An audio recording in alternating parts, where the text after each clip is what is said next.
A very good morning to you watching. My name is Masika Tsime, and of course it started off with some discouraging weather in the morning, but then regardless we had to come and make sure we purpose to bring you information you need. This is Smart 24 TV, where we drive your business from 24/7. We're always here, but when you Smart means business from Monday to Friday from 7 a.m. to 9:55 a.m. Of course, discussing interesting topics, and of course, I am with Godwin Batumach Heyune, and of course, he's gonna be telling us how his morning. Good morning, Godwin. Good morning, Mercy. How are you? How are you all Smart Means Business viewers? All of you that are watching us from all over the world, from Kenya, from Botswana, from Zambia.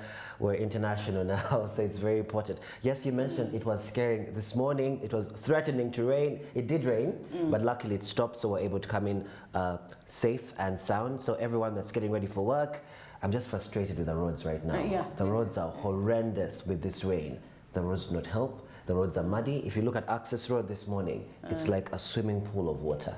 But it's crazy. But regardless, we have some amazing news this morning. I mean, it is the festive season. We have a lot of people coming in from abroad. We have a lot of people that are planning their Christmas exits. I know, Mercy, you must already have your I can't believe thing planned. Next week is going to be December. It's my birthday. It's my birthday next week, 4th December. Do not forget it.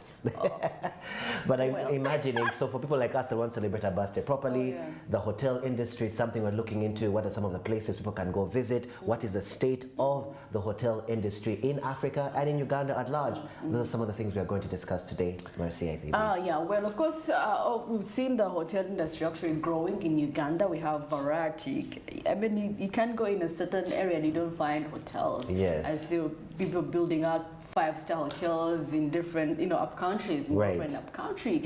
And of course, well, I don't think really, I think location actually matters for you to build a hotel. It does. When you build it up country, it may not give you as much as you invested in. Right. I guess it depends on the area right now, because people, as you notice, the city is sort of moving out of Kampala. So we're having more people moving out of the city into places like Najera, Chira, Seta, Gobulikwe, farther and farther. Because I actually know someone who was building a hotel in Moroto. Really? Imagine that, a really massive hotel, because as you know, that area people actually moving to up country. Right, and you know, of course, people are starting to discover gold up country. So you know, people who are thinking ahead in terms of business are thinking it's a smart strategy to start to build really massive hotels outside of the city, because as you know, Kampala has become really congested, and people come into Uganda and go straight to Kabale. You know this? Oh yeah. They don't even sit in Kampala. I know people, I've heard of stories people come all the way. We've had people like Oprah, Angelina Jolie. I mean, what was his name? Jimmy Carter, the former U.S. president, come here. He didn't bother staying in Kampala. They went all the way to Buindi, impenetrable forest. We had Kanye and Kim. They came here for a little bit, met with the president, but then they also went to Kawale. So we find that a lot of that is where people are starting to really concentrate the hotel industry in Uganda. Well, of course, we see that the hotel industry in Uganda has actually been a significant contributor to the country's economy, employing over 600,000 Ugandans. So, of course, generating 1.6 billion in annual revenue, so it's doing good so far, because of course hotels accommodate people, they create employment for people as well. So therefore, and of course, over a number of hotels, we have over 3,800 hotels, and much more that actually not listed down here. Of course, the smaller ones we also have to. I mean, we just saw 4 Points by Sheraton come up. Right here, right next door. There's a massive hotel, and 4 Points. I've been to 4 Points Kenya, and it's a really nice hotel. But you see that there's now hotels like that coming up. But I wonder what is the state of our hotel industry. And we noticed that a lot of the hotels here, I remember Golf Course, when Golf Course right opposite had just come up, and there was the revolving restaurant, right? And everyone was so excited about going to the revolving restaurant. But you find that a lot of the managers in these Ugandan hotels, the people that are the consultants, are Kenyans. We find that we have a lot of foreigners, either Indians or Kenyans, that are helping manage the hospitality industry in Uganda. I don't know what could be lacking in our industry here. People don't think that the hospitality industry is as lucrative. Because if you go to Kenya, you find a lot of people taking up hospitality industry, because that's the future, which is why you find that Kenya is predominantly doing really well in that space in terms of the tourism that comes to hotel and the hotel industry. And that's something Uganda we need to fix, because you find we have a really nice hotel for like a year or 2 years, and after 3 years the standards are debilitating, things are dwindling, we're not maintaining enough of these spaces the way we should, and that's a problem.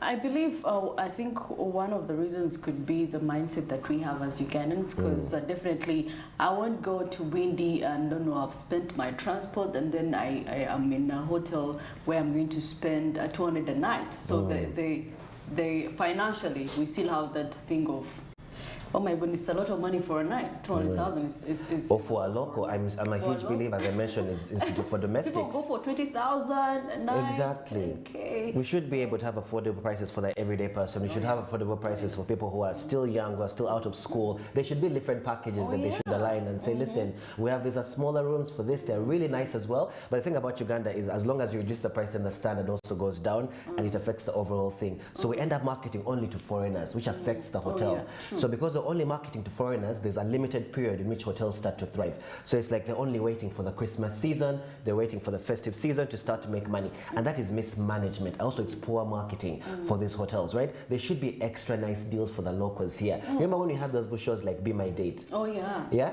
Where Be My Date would be like, oh, you're going to have a one night only at this restaurant, one night only at this.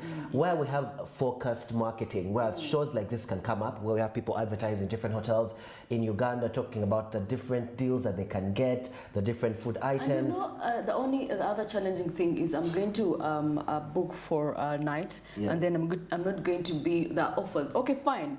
Let me spend 200,000, but then are there offers? If people find themselves buying breakfast on their own. Right, you're paying 200,000 and there's no another budget on its own. So definitely it's quite expensive.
management of the hotel has reduced the standards. I don't know which are the best hotels we can think of in Uganda right now. We have Serena Hotel, Serena Chigo. We have Speak. We have yeah. I think those are the ones. Basically, we have Speak Resort, right? Speak Resort, and we have Serena Chigo, and then Serena here in town. That's not enough good hotels as a country, because if you went to Kenya, just in Kenya itself, I think we also had Pearl of Africa before. We had Pearl of Africa, but we talked about this before, the mismanagement, right? The poor management of the hotel. A nice hotel like Pearl of Africa that had a lot of potential, you saw it go down the drain, and now it's defunct, and now we find another hotel. I think we also have Golden Tulip, but I don't know what the star rating for Golden Tulip is. Again, it's the marketing around it for domestics. We don't have enough of that marketing surrounding it, right? So some of the challenges that we're facing in the hotel industry as an overhaul in Africa, right, is despite its growth potential, the hotel industry in Africa faces challenges such as political instability, right? Things like security concerns and limited access to financing. So because we have a lot of security concerns, we talked about that with the tourism industry, what happened before with that tourist that was killed. Such insurgencies or such fear tactics, right, create that sort of fear amongst the locals or amongst foreigners to want to come and even visit your country, right? So that political instability can be a huge detriment to the overall industry for Uganda as well as the world, right? So we're seeing that addressing these challenges and capitalizing on the continent's strengths will be crucial for further growth and success. So how can we start to focus on the continent's strengths? How do we start to focus on the country's strengths and highlight them? We don't have enough hotels that are centered around our culture. I don't see enough hotels, unless you're going to the Serengeti, unless you're going to Chidepo Valley, unless you're going to Murchison. But even then, we don't have enough culturally centered hotels. What does that mean? You go to Botswana and the culture of Botswana at this particular game park or restaurant is highlighted as you're going in. You know, we need to have Ugandan dancers and Ndere troops centered. We need to highlight all these local groups that when you're coming towards this hotel, you're thinking, wow, this is an African, this is a Ugandan experience, right? So people are coming in to experience the culture fully. They're immersed in it. We're seeing back cloth, tablecloths, you know, things like that. I don't see enough of those culturally centered hotels from a I think the personal only thing perspective. they do is maybe jewelry, just a few bangles and And that's on the side, and normally they even put them on the side of the lobby. It's not really something. And yes, I think what's this hotel, the hotel right here in Makinde, this really nice hotel. It's a good one. As you enter, there's definitely jewelry. There's African pieces. It's a really nice hotel, and I don't know if the name is skipping me, but yes, it's in Makinde at the top. Latitude. Latitude. So Latitude is also a really good one because as you enter, you start to see a lot of the African pieces being displayed at the entrance as you enter. So it's one of those few hotels that I can say, okay, are trying their best to highlight both the local, international, and give that feel and experience, right? So we see that adapting to changing traveler preferences, such as the rise of digital tourism and the demand for sustainable practices will be key for hotels to remain competitive. So we talked about this, the digital landscape has changed. Yes. So digital tourism is definitely something that has completely changed, and the demand for sustainable practices in these different hotels is something that's going to allow them to pivot into the future, because things are changing, especially we talked about with the AI systems, with the internet, things are different. So hotels have to almost change in which ways in which they have been doing their standard practices and best practices. And of course, most of them, I don't think they do market their hotels. You're right. Do you know what I've discovered? Because I tend to be at Naguru Hotel, Naguru Skies, and I also noticed that there's a change in the number of people that used to go to Naguru Skies. People just go to Naguru Skies maybe for the top, for the Skies bar and restaurant, because you guys love to drink, but I don't see enough people booking out those hotels, and these are massive hotels. And if you see in the next 5 years, you wonder, is this going to be able to sustain them? When you look at how they are moving, at some of the hotels in Uganda, you think in the next 5 years, are you guys going to still be here with the way you're moving? But I also noticed that they mostly focus towards a lot of the foreigners. They don't market here. So what happens is we have people at these different airports, we have people at these different ports in different countries that are focusing on marketing the hotels. So they just send out flyers, or come to Naguru, when you come to Uganda, come to this. But we don't do enough of that here in Uganda because we don't think that the market is for the people. And that can be a problem, because guess what? The tourism preferences are changing. We're not, if our hotels are not meeting the standard hotels, for example, people will go to Malindi. They'll go to the beach. They'll go to some of these hotels in Mombasa, which are significantly much cheaper than the hotels here. But they have better amenities. They have better services. They are by the waters. So now for you who's landlocked, what is your competitive advantage compared to those guys in Mombasa by the water? You know? I agree. Anyway, let's get into the press, and of course, much conversations rotating the hotel industry in Uganda will be going on within time. Let's get into the press review.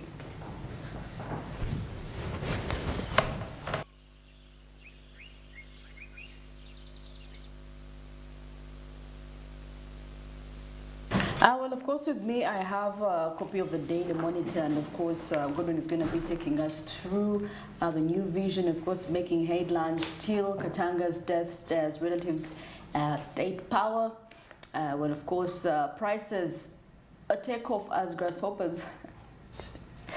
Prices take off as grasshoppers finally land. So they're into Uganda, people. So those that have been anticipating and waiting for these creatures, they are here. But I don't think the prices are going to be favorable. But we've really waited. How come this time it's taken long? That's how you find that they're going to start selling us grasshoppers in March as well. And that's not even the season. So it's like they're going to get, because of the prices, what's going to happen, Mercy? They're going to get these grasshoppers, store them in some chamber, and then before you know it, because I'm seeing actually traders in March they're selling us these grasshoppers, offloading bags of grasshoppers, at Katwe Market. Yes.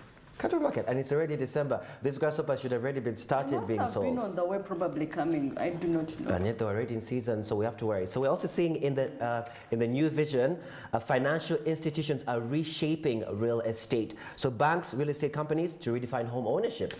This is an interesting conversation, right? So with 2 days left to the highly anticipated Homes and Construction Expo of 2023, excitement is building. The event will offer a wealth of knowledge about Uganda's real estate industry. So the Expo's primary goal is to bridge the gap between industry stakeholders and consumers, as well as foster discussions on innovation, standards, and opportunities in building the sector. You can find out more about this in terms of those who are looking for home ownership and in the state of real estate. You can find that information in the new vision. And of course, River Kafue floods having leaving 5 districts in ruins. And of course, with the massive rains that pour out in different parts of Uganda, actually across Uganda.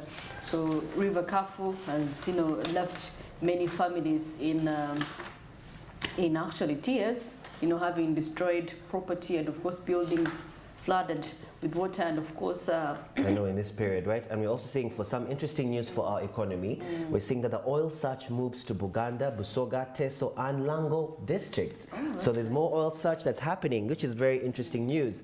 We're seeing that the Energy Ministry has commenced a search for more oil resources in 6 new sub-regions. So according to the program, which New Vision has seen, the government seeks to undertake initial oil and gas studies in the 13 districts that make up the Lake Choga Basin. So you can find out more about that in the New Vision. That's interesting news, possibly exciting news for the Ugandan economy. Hopefully they do find the oil that they're looking for. AI use in Mozambique jail hopes to boost fight against tuberculosis. Yeah. Interesting. That's the AI systems. Are we seeing how AI is now getting into the health sector? I mean, it's already here, guys. We talked about it before. So we're saying local industries must be protected, says Mr. Museveni. The President Yoweri Kaguta Museveni has said the government will continue protecting local manufacturers from unfair competition with their foreign counterparts. So he quotes, protection of local industries, that one must be done, and we need to start with other East African we need to start with other East African countries to promote the local industries by putting taxes on imported final products, and at the same stage some immediate products, because of all this, can be produced here, he says. That's interesting. So I like that we're moving this in this direction, the idea that we can focus on having a lot of the products that we can produce here. So when we increase the taxes on imported goods, it's possibly going to bolster our production of our own goods here. And of course, right about now we are at Access Road. As we're into traffic and we are at the access road, as you can see right there. And of course the fact that there is traffic, there is construction taking place, a lot of vehicles. Yes, this is that's Kawa Road. That's the Ministry of Internal Affairs, I believe, and we are by the roundabout, and that is Ginger Road. So right as you said, right as you're coming from the access road leading into Ginger Road, the road is horrendous. There's so much mud, Ebisoto, there's water everywhere, it's flooded, and they're still constructing these roads. With all the mud that's coming on, I do not know. I see them fixing the road, but why do we have to fix the road every 6 months? For me, it just stresses me out.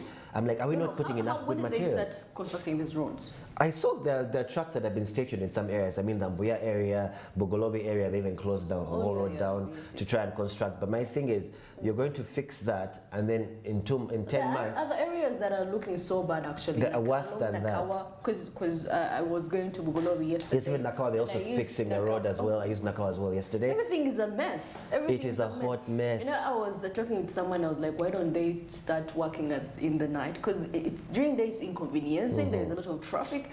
How about you sacrifice the night and work through the night? Exactly. Yes. I don't know why the cars are competing with trucks, big trucks in the morning. One of the things that spoil the roads, we already have these massive potholes, and we're seeing a massive petrol truck, several of them moving along access road. It's a tiny road. You're further deepening the potholes on the road. It becomes much worse and worse. So there's more jam because of these big trucks. I agree with you. There should be construction at night, and also these big trucks should be moving at specific times. Or if there's no construction at night, there has to be speed at which people operate. For Uganda, operation is just, people come the time they feel like. And because those guys... And of course, it's so bad that they're working into the rainy season. It's bad. And why don't they work at night? If they work during the day, those guys won't work at night. If you've been contracted to do a job, you have to take at least 3 weeks, day and night, to make sure this project is done with a timeline. I feel like we don't have enough timelines. 2 hours. So before you know it, they're like, for the next 3 weeks, the road is going to be closed. Next 4 months, before you know it, it's nothing is done. So I note a lot of vehicles actually heading in today. I don't see a lot because probably there could be traffic along Nakawa, that side, and of course... which is quite shocking, yeah. Well, it's shocking, yes. Yeah, as it heading to Golobi, as it going to... that side, definitely there is a lot going on, construction going on, so people are using the alternative route of Nakawa. Yes, so definitely a lot. Today is a Thursday. Wow. Oh goodness, it's a Thursday, so we can see that Ginger Road is quite clear, which is quite shocking because it's still 7:24. and it was raining. Either people are still at home because they're afraid of the rain. The month is ending, and you know when it's ending, people tend to be relaxed. Like, okay. I know, they're more And when in reluctant. the 20s, we're expecting that's people's week of payments. So I know, and we're getting into that period where people are waiting for the festive season. I know a lot of people have relatives who are already coming back. You get it because it's already coming into December, so they have to take care of them at home and host them. So as you can see, that is Ginger Road. The traffic is relatively moving. The roads are quite clear. Even as you look all the way up from Ginger Road, the road still seems to be clear, besides maybe the traffic policemen who are stopping the road. But otherwise, if you're to move, now is the best time to move because the rain has seemingly stopped raining, but the cars are moving seamlessly, so it would be a perfect time to start your move to get to work, guys, because it's the end of the month. You don't want to end on a bad note. you have to keep a good report so that maybe your contract could be renewed next year. You know, there's also that fear people have when you're on contract. You're not certain whether it's going to be renewed For or the new year or you're for- going to be among those that are going to be laid off. So definitely, please get to work. If at all you have, I do not know if you have like a car. If I had I would actually be waking up earlier and get to work because I mean I have something that holds my shelters me. So definitely, if you have that advantage. But the thing about, I think what Ugandans, even if they have a car and it's raining, they're like, I'm not moving in that rain, I'm not moving in that jam. So they rather park their car and all moves later. And that's why the jam starts to come around 8:30. Everybody's going to start moving together. Yeah, which is interesting. Well, of course, that is it for traffic updates. Just in case you're heading into the city center, you're going all the way to Kololo, all the way to Nakawa. Just know that there is a little bit of relaxation in traffic. Not a lot of people, maybe probably at around 8 there. Probably we expect that probably there will be a little bit of traffic and maybe congestion in the city center. But that is it. And of course, we are going in for a short commercial break, but we shall be back with East Africa International Business News. Please do stick around. We shall be right back.